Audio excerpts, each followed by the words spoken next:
Our next comic coming to the stage is a lovely person trying to describe things that aren't physical because she's more than that. She's a person with feelings and great thoughts. And Chrissy Hallaman, everybody.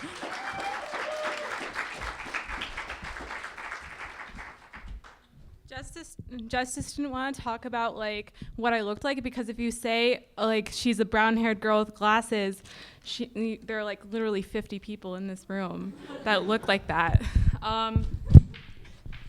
So this weekend is kind of special for me. It's my Pneumoniaversary. For those of you who don't know, last year I was diagnosed with pneumonia by Hudson Health Center. That really what happened is I went in, they were like, you have an upper respiratory infection, you might have pneumonia. The only way to diagnose pneumonia is by taking an x-ray, which I don't even know if that's true.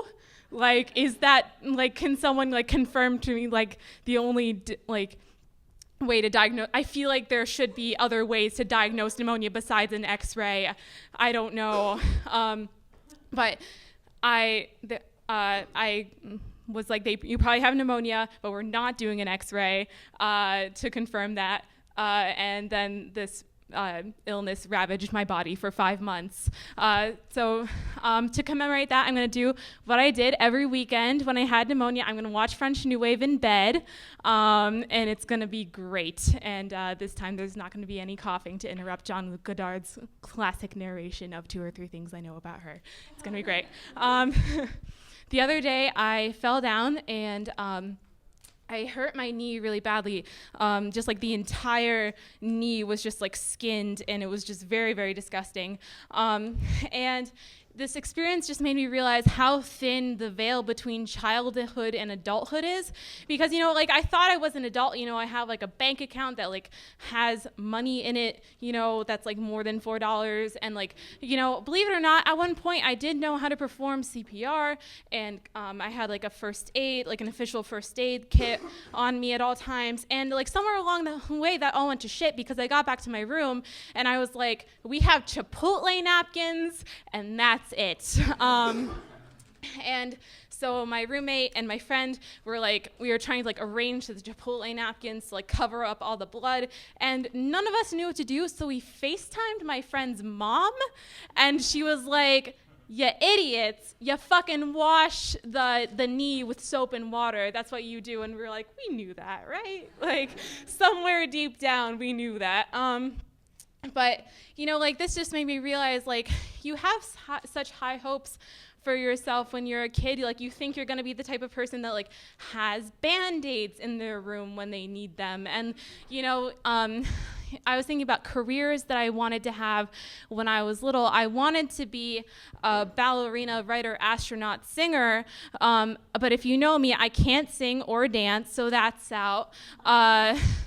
Astronaut, I'm like almost blind, so that's out. And writer, well, no one like, I think, has BuzzFeed replaced books? That's what's going on these days. Like, I feel like no one really reads books unless they want to brag about them on social media. And like, listen, I'm like a pretty good writer, but I'm no H.P. Lovecraft, okay? Like, I'm just not at that level. So I was just. And, you know, I was thinking about, like, when I got older, even when I was 14, you know, like, old enough to know better, I wanted to be a lawyer at the United Nations. I wanted to advocate for women who were victims of sex trafficking and violence, and now I'm a media studies major. I like to think that they make the same contribution to society. You know, that's why I tell myself to get up in the morning, but we may never know for sure.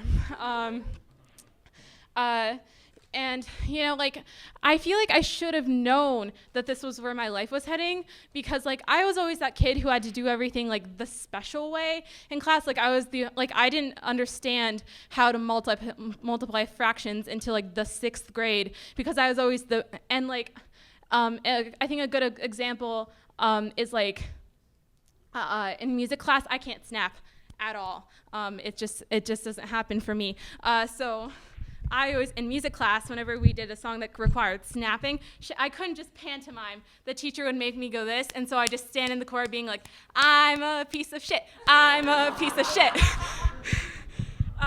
My name is Chrissy Hallaman. That's my time. Thank you.